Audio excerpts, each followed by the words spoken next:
from State Farm Arena here in Fulton County, which goes to what Ray was talking about in terms of fraud or misrepresentation.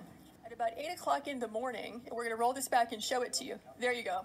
So now they're going to start pulling these ballots out from under this table. This table, the black one, was placed there by the lady with the blonde braids at about 8:22 a.m. in the morning. So she put that table there. So the same person who's staying behind now, the same person who cleared the place out under the pretense that we're going to stop counting, is the person who put the table there at 8:22 in the morning. Yeah, I saw 4 suitcases come out from underneath the table.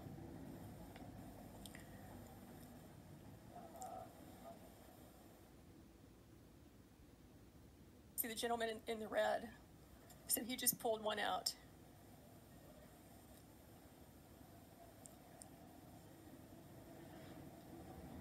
So what are these ballots doing there, separate from all the other ballots? And why are they only counting them whenever the place is cleared out with no witnesses? Doing there, separate from all the other ballots? And why are they only counting them whenever the place is cleared out with no witnesses? Is the question. So these machines can process about 3,000 ballots an hour. You have multiple machines there, and they're there for 2 hours. So you do the math.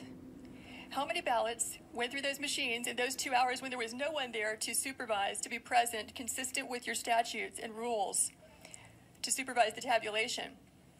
We believe that could easily be, and probably is certainly, beyond the margin of victory in this race.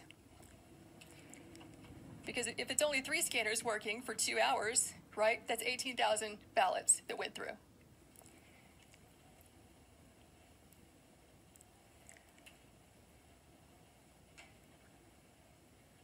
So we're now at 11:09. There were, in addition to the 4 workers that you see there were 2 other people who were bringing ballots in and out. The gentleman in red that you saw, and then a second person, I can't tell if it's a male or female based on their hair being pulled back in their mask, but in any event, that's 6 total people. And so if we were to sit here for the next 2 hours, what we would see is that this operation just goes on and on and on. They're scanning until about 12:55 in the morning. So we kept the video running. And, we can show you the people who gave us the affidavits reappearing at that time, just as they said, around 1 a.m. to find out, are they in fact counting after they told us they would stop working or not? And we will fast forward to that. But have you all seen as much as you'd like to see of what's happening here? I think so. I think there was, I suppose, water break or water main break or pipe break or whatever, and that this was an excuse for people clearing out of State Farm Arena. It's not clear from the affidavits I saw whether or not that was the reason given by the election official or whether they gave any reason at all. They just said, stop, we're leaving, we'll be back at 8:30. So I don't know if that was a play here or not. The water main break did not disrupt the work of the whole room. His example was that if we were counting ballots working in here and the water main break was in the back, or the leak, that we would just simply move out of the way of the leak. But he testified this morning that the leak occurred at 6:07 and was repaired by 8:07 a.m. From what I'm seeing here, I don't see anybody moving around to avoid a leak. No. He did state that the leak was greatly exaggerated and that it was not like when I started writing down the ballot numbers and the last names of the person of the ballot that had the name on that ballot, they were all in sequence. These are absentee ballots, mail-in ballots. They cannot be in sequence. 2232 cannot have 2233 next to it, because if they're mailed in, they come in all different numbers. There was not even a date on those envelopes. It said November 0-2020. There was no second number there. Then I said, what is the date on this one? Then they got really mad at me. They said, you're not letting us do our job.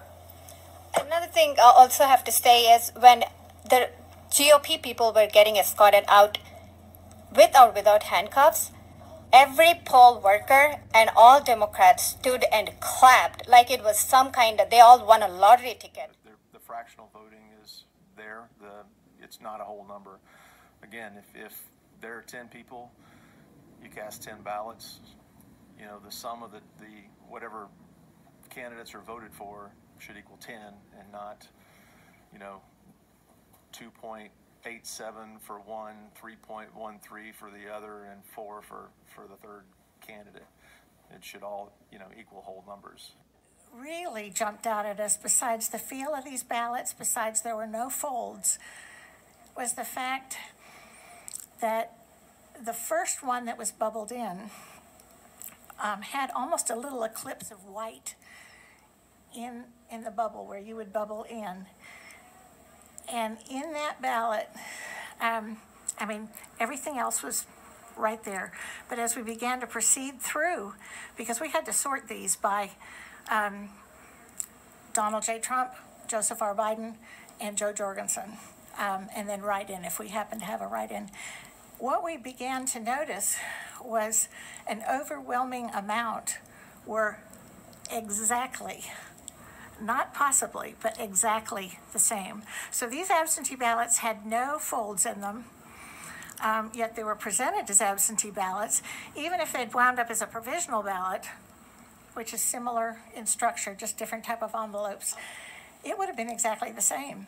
There would have been folds in them, but these ballots were exactly the same, and there was one in the middle of this stack that all of us at times have pulled something out of a scanner or a copier too soon, and the image is not square on the paper.